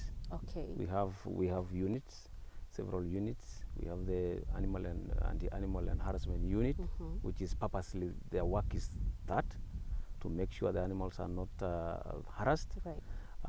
We have the operation team who makes the security of the park is perfect. We have also ticketing team. They make sure that you don't just go to the park and bed. Yeah. So the park is well govern. Yeah. Yes. I know we were talking earlier and you said you've been in this sector for 30 years. And I just have to ask you, what is the most incredible thing you've witnessed in the wild? Karim, I think I love everything in this park. Everything is But there has to incredible. be something that No, stands out. everything is incredible to me. Yeah. Because I came to this park a young man and I'm now old, so I have seen everything. Yeah. Yes. That's it. And then especially the issue of migration, it is in the top at the list. In the list. Yeah. Yes. Also, when it comes to the benefits of this migration, I mean, there has to be some benefits when you speak about the ecological well-being of this park. What benefits do you think this migration brings? Well, first of all, in the ecology side, I think when the migration is here, sincerely, the cats are doing better. Right. And the cats can multiply because easy food for them, easy to bring up the cubs, no a lot of stress for the cubs. And I think it's good for the migration being here, for especially the carnivores. Yes. Because that also means they do not stray outside the park in search of food. Yes. Aha. Yes. Okay. Yes. Okay. Yes. And that brings me to the other point of human-wildlife conflicts. How common is it here? And if not, how have you managed to reduce it? Well, human-wildlife conflict is not very common. It is there, Yeah. but not very common. But what we do is we attend to distress immediately when something happens. We educate our people to keep away from animals. So, you know, educating people means a lot to them, Right. because they will know the danger and what to do and where to go. Right. So, because our people are doing also conservation, they understand all this. It is easy to educate them issues on human-wildlife conflict. So we have a team also for that, going around to make sure that we reduce human-wildlife conflict in our areas.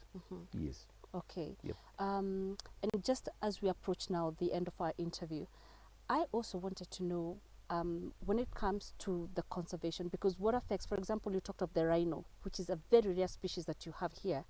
And these rhinos, do they go to Tanzania or are they largely on the Kenyan side?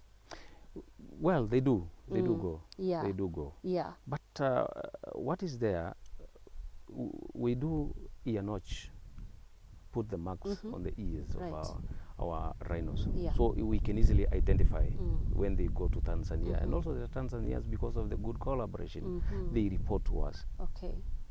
And we last year, we also put chips in their horns for easy monitoring. So I can monitor in the office where the rhino is.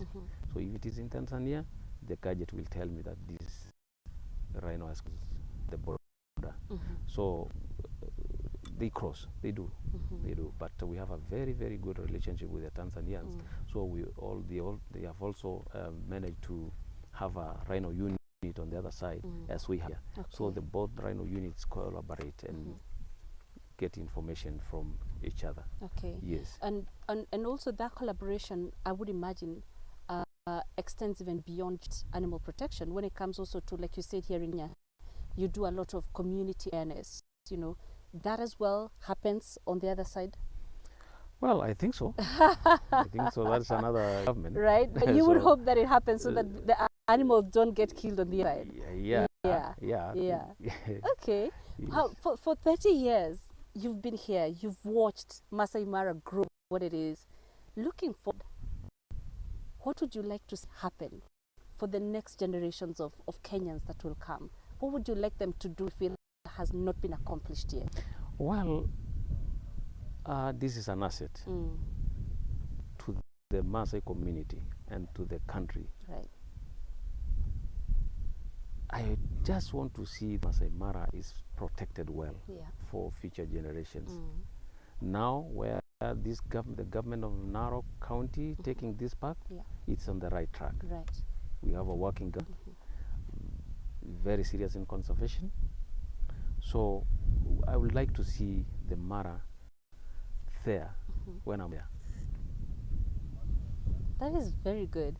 And finally also, the animals that, because a lot of people want to see the lions and they want to see the migration, what are the other unique animals that people don't tend to talk about too much, but you think people can also be interested in seeing? What are some of those animals? Well, because we have all the animals here in the park, I would like them to be interested in seeing other small species. Yes. Yeah, because we have all of them. Right. Yeah. Okay. Well, thank you very much for your time this afternoon.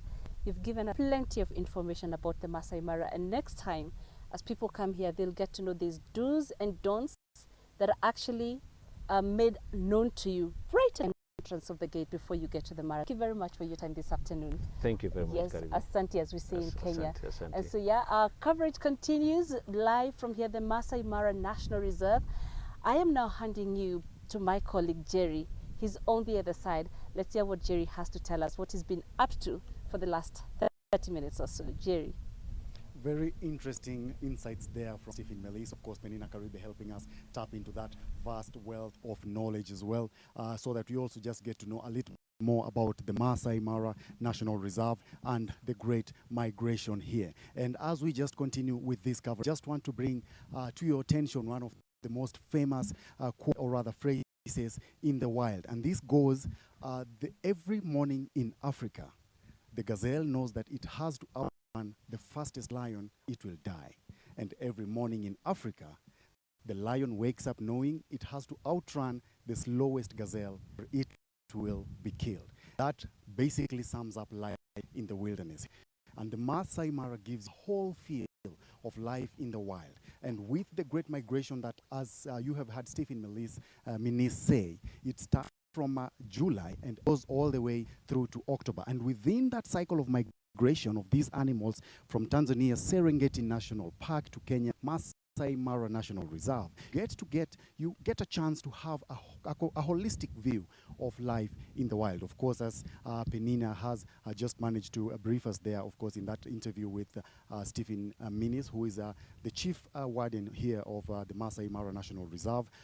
It's not only the wildebeest that make this migration, but you also have other animals like the zebras and the antelopes. Something that is very interesting there, if you pick that conversation, is that more than 3 million animals make that journey between Tanzania's Serengeti National Park and Kenya's Maasai Mara National Reserve.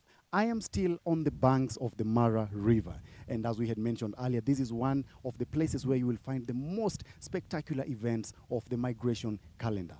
As the animals move from one side of the river to the other side of the river, this is the place where now they come face to face with the crocodiles. The land is not safer for them as well, because we have a multiple number of the animals as well there. We have the predators like lions, we have leopards, we have cheetahs, we have hyenas, and other animals that want to predate on these animals as they make this journey.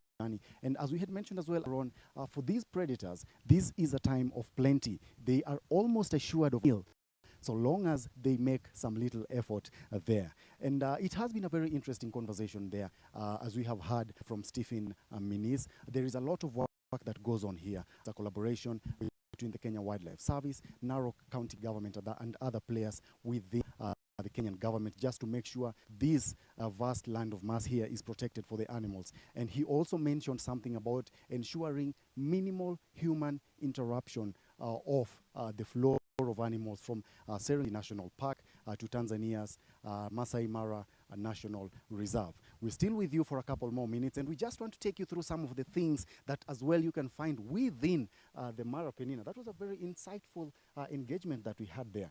And I was so captivated by the facts that he was giving. For one, he says he has been here involved with the Mara for over 30 years. That 30 years, Jerry, and he says there is nothing he hasn't seen. And I really tried to squeeze out of him to give us at least one example of the most fascinating thing he's witnessed. And he said, he couldn't single out one because that's every experience he's come across has just been mind-blowing. I think that really captures the beauty of the Maasai Mara, that all the moments you get here are going to be moments that are really extraordinary. It is, like people would like to say, you're spoiled for choice, you know. That is true. That Yeah. is true. And these, all the things that you will see in the Mara, all of them are unique. If you're going to catch a lion hunting an antelope, it's very unique. If you're going to catch a leopard that has been successful in killing in its hunt and kills a gazelle, and then it has to drag it up the tree, that is something that is very, very interesting. And it's something that never leaves your mind as well. Just a few facts that I'm going to throw your way, even as we draw closer to the end of this live broadcast. Mara has, as we had mentioned earlier, the Big Five and the Big Nine. And just to mention a few of those animals, the elephants, the African bush elephants that are found here, those are the world's largest land mammals, and they are found here in the Maasai Mara. And also, you have the hippopotamus here that lives very, very closely with the crocodiles. The hippopotamus are herbivorous animals, the crocodiles are carnivorous animals, but they find a way of living in unison on the banks of the Mara River. And right behind us here, you can see quite a number of them. Another interesting fact about the leopard that is found in the Mara. The leopard is the only canine species that is able to live off in the desert and also in the rain forest period. But let me just get back to your very, very wealthy engagement that you had there with Dr. Melis. He has also mentioned that the authorities here, both the county government authorities and the wildlife authorities, they also collaborate very closely with the local community here just to ensure that this park is preserved to its best possible shape. Yeah, that is true, Jerry. And I think it's one of the qualities that is, I would say, is very unique about the Maasai tribe. The Maasais are the ancestral owners of where we are, of the Maasai Mara National Reserve. And you know, I was just thinking about it and I thought to myself, a lot of places, especially in Kenya, where you find wildlife thriving, mostly often tend to be the ancestral lands of the Maasai community. And he explained that's because they're a community that has been enlightened on how to, you know, coexist with these animals. And I think that's really important when it comes to preserving our heritage. He said for the next generation, he would want them to know the importance of preserving this heritage, and he would want this heritage to outgrow all of those generations. Coming back to the issue of predators in the Mara, do you know the one predator we haven't really talked about? Mention that. The python. Oh, wow, yes, it's here. Yes, the python. And they actually hunt antelopes, you know, the smaller animals. They do. They do take them down. They do. And you were talking earlier about how an antelope has to outrun a lion. And I thought to myself, yeah, for it to survive. And I thought, it doesn't just only need to outrun the lion, it also needs to watch the ground for the python that is going to, I mean, it's really a struggle for survival. It is a struggle for Yeah, survival here and in for the Mara. me, I think it's the one thing I'd actually love to witness that I never have. But I remember one time, some time ago, I was in the Amboseli National Park. That's one of the parks here in Kenya. And one of the chief warden there, I asked him the most incredible thing he'd seen. And he said that he had seen a python and a crocodile in another park in Kenya fighting. Wow. And it was a fight that lasted half an hour, Jerry. Wow. And the python would constrict and the crocodile would bite. And they would stay there for like 5 minutes, and then each of them would get exhausted and they would relax. At the end of the 30 minutes, they both died. How about that? Wow, It's a sight I would love to see. I mean, for anybody who's not been to any of the parks here in Kenya, you really do need to come because there's incredible sights and sounds from these parks, Jerry. There is. And I had you put Stephen Melis on the spotlight earlier on, and I'm now throwing the ball to you. You have come to the Mara before. Yes, I have. What has been your most captivating moment of those visits? Oh, wow. Now I see why Mr. Minis couldn't really tell me, because it's, I mean, you have to really pull from deep in the archives of your brain to think, okay, what's the most incredible thing I've seen? Let me see. I think for me, it would have to be a buffalo kill that happened in a pride of lions. And I didn't quite capture the kill as it happened, but just after it had happened, I mean, the growl of the lions as they were, you know, eating it, that was quite a sound. We talk about sights, but the sound of that will never leave my mind. I tell you, Jerry, yeah, it never will. Another thing was the hyenas that I saw here. I mean, I've seen hyenas from other parks. In the Maasai Mara, they are huge, huge hyenas, Jerry. And for the first time, I actually saw the hyenas sprinting, and people think the hyenas can't really run. Oh, Jerry, they can run. They do run. They do run. People confuse them to be like full-time scavengers. Yes. They are also very, very good hunters. As well. Yeah. They hunt most of the meals that they consume, and they try to take down some of the smaller animals here, the gazelles and the smaller antelopes. But they do hunt their own meal. Even as we just draw closer to this, what would you like to see? I'm curious. What would you like to see here in the Maasai Mara? What would I like to see? I have always seen on some of the wild videos that I have watched online, just the confrontation between different species of canines. I would want to find one, probably a pride of lions, having a standoff with, a clan of hyenas. I would really want to see that, because every canine in the Mara is a very formidable animal. Oh, yes. All of them are formidable in their own way. Whether it's the lion, whether it's the leopard, whether it's the cheetah, they are all formidable. But I would really want to see, especially for the lions and for the hyenas, just having a standoff. It's mostly always about food or territory, but I would want to see that for sure. Yeah. Yes. But there's also plenty of birds here in the Maasai Mara, and that's one thing we really haven't talked about. I love the noises. I'm sure they can hear those noises. I'm sure too. Those are what did you tell me they are? So these are the Egyptian geese, and they really, really love being along the river as well. Some people think it sort of gives them some protection because they're right next to the crocodiles and the hippos. So I don't think very many animals would be daring enough to go right in there to try and hunt an Egyptian goose. But they have very interesting facts as well. There are animals that in ancient Egypt were very revered and were owned by, the top class of that generation. And to this day, you can find on a lot of Egyptian artwork, the Egyptian goose being portrayed there very prominently. So they were a sign of prestige. They were a sign of prestige. The big families, the wealthy families, they owned the Egyptian geese. Oh, wow. And they're very interesting birds also in the sense that couples stay together for their entire lives. Is that Couples, so? they are very loyal to each other. Wow. Couples stay together for their entire lives. And I think in one of our engagements that we're going to have tomorrow, I would want them to know if by bad luck or through any other circumstances, one of the maybe the male or the female dies, what happens to the other one? Yes, I would love to know that too. That is something that I would love to know. Yeah. And I am sure you would love to know something like that as well. Just get answers to some of these intrigues that we are bringing to your attention right now. Tomorrow we have a very rich lineup of guests here for you. Still here in the Maasai Mara National Reserve.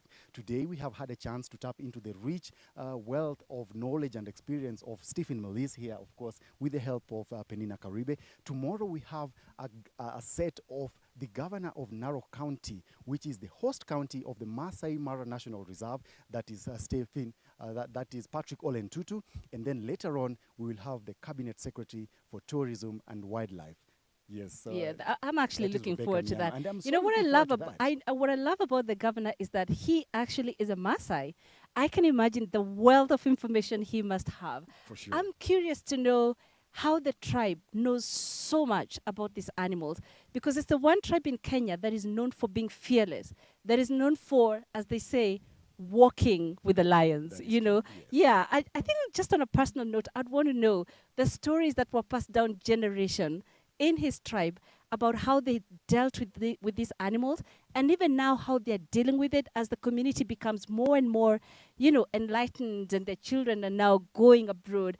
Who is left behind to retain this information about how to handle these animals? All right, thank you so much. So stay tuned tomorrow, same time from 8 GMT to 12 GMT. We will be back here on the banks of the Mara River with that group of guests that we have mentioned to you, the governor of Narok County, that is Patrick Olentutu, and the cabinet secretary for tourism and wildlife, that is Miss Rebecca Miano, of course, to just speak to us about managing such a park with so much wealth of wildlife.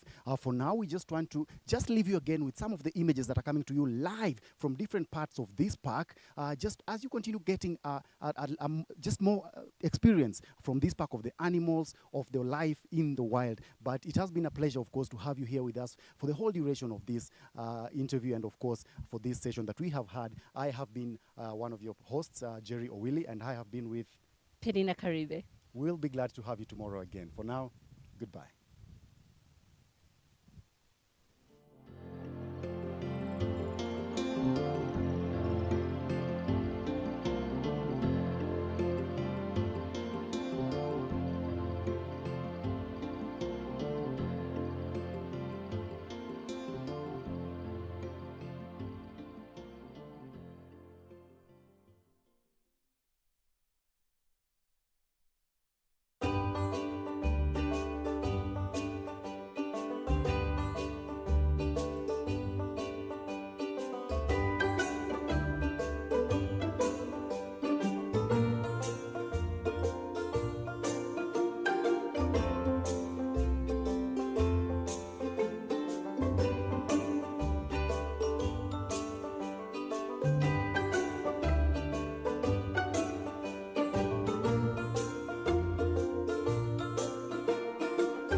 you.